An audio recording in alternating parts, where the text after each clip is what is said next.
Batman hacim itibariyle ve potansiyel itibariyle hakikaten çok büyük, çok geniş. Bünyesinde geleceğe dair çok önemli ama olumlu anlamda unsurları barındıran ve bununla birlikte tabii bu büyük değişim, gelişim ve nüfus artışıyla birlikte bir takım sorunları da barındıran bir ilimiz.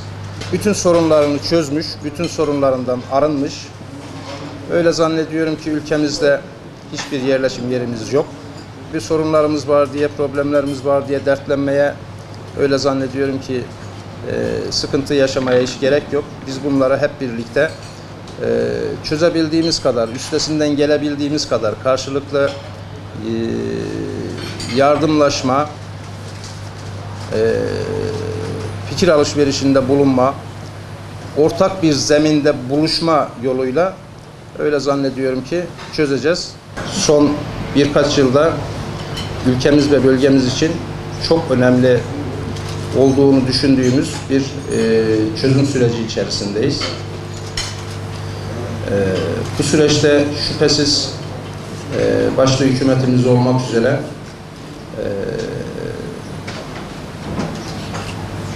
her iki tarafın çok önemli katkıları ve aynı zamanda herkesin birbirinden çok önemli beklentileri var. Öyle zannediyorum ki sürecin sağlıklı bir şekilde ve amacına uygun bir şekilde işlemesi noktasında hiç kimsenin herhangi bir tereddütü yok. Herkes çok iyi dileklerini belirtiyor bu noktada.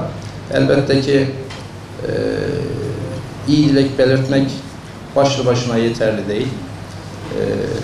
İyi dilekleri belirtmenin yanında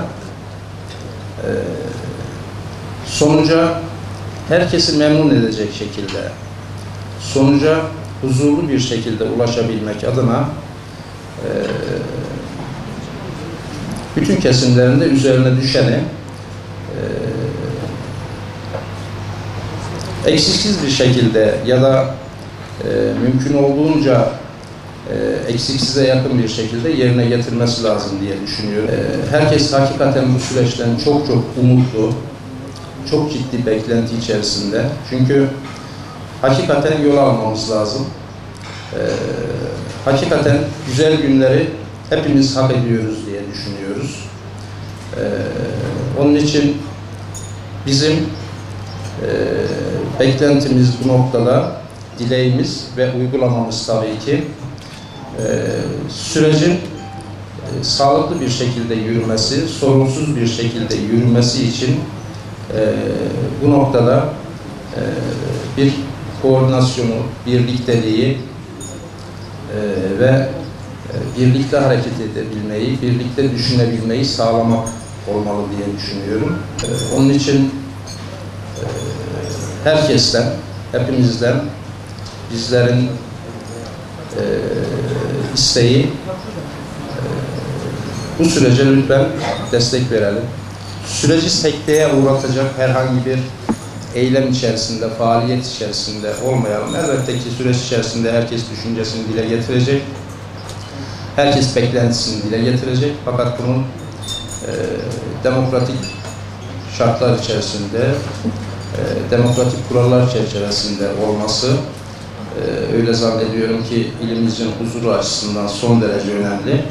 Benim temennim inşallah süreç amacına sorunsuz bir şekilde hepimizin gayretiyle, desteğiyle ve özellikle tabii başta basın mensubu arkadaşlarımızın bu konuda vereceği destekle